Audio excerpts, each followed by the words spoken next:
आपकी नाराजगी तो मेरे उस पिता से भी रही थी जब उन्होंने 2014 में एनडीए का साथ देने का काम किया। मैं मुसलमान समाज के हर एक व्यक्ति से मैं कहना चाहूंगा कि आपकी नाराजगी मेरे सर आंखों पर। वक्त बताएगा कि चिराग पासवान के द्वारा लिए गए फैसले आपके हक में थे या नहीं थे।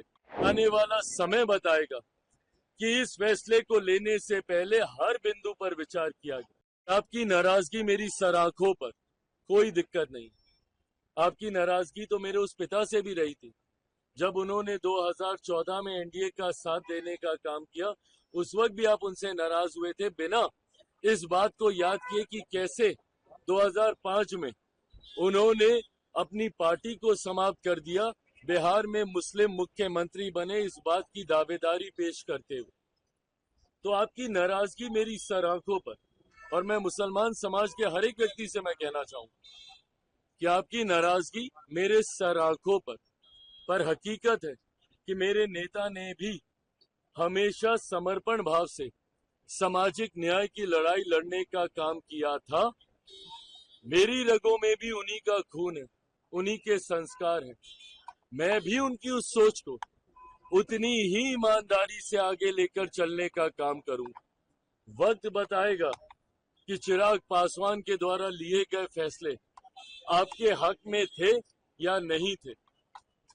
पर तब तक अगर आप मुझसे अपनी नाराजगी भी अगर आप रखेंगे तो बस इतना याद जरूर रखिएगा कि चिराग पासवान का समर्पण न सिर्फ उस समाज के प्रति है, अल्पसंख्यक वर्ग के प्रति है, मुसलमानों के प्रति है, बल्कि उससे बड़ा समर्पण मेरे नेता, मेरे पिता आदरणीय रामविलास पासवान जी के विचारों के प्रति है।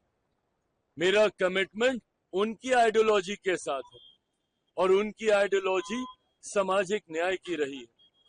और इसके साथ चिराग पासवान ने ना कभी समझौता किया था, ना कभी भविष्य में समझौता करेगा।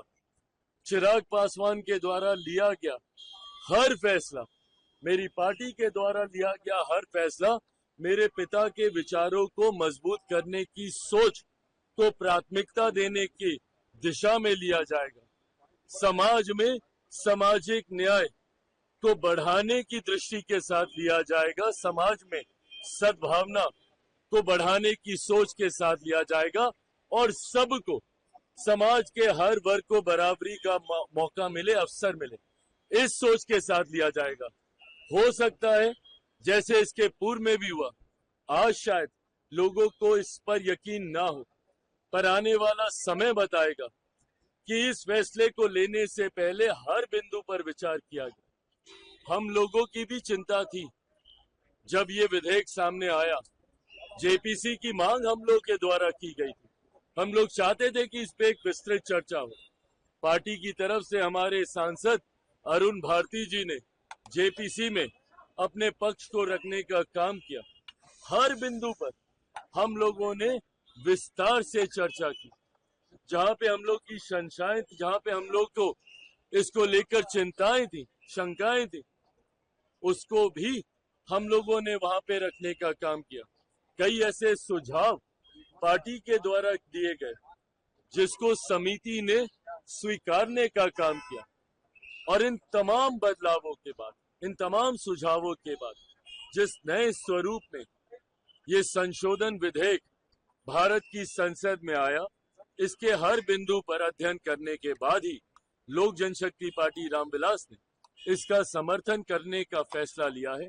मैं मानता हूं कि आने वाले समय में गरीब मुसलमानों के हित में ये विधेयक रहेगा और समय इसको साबित भी करेगा।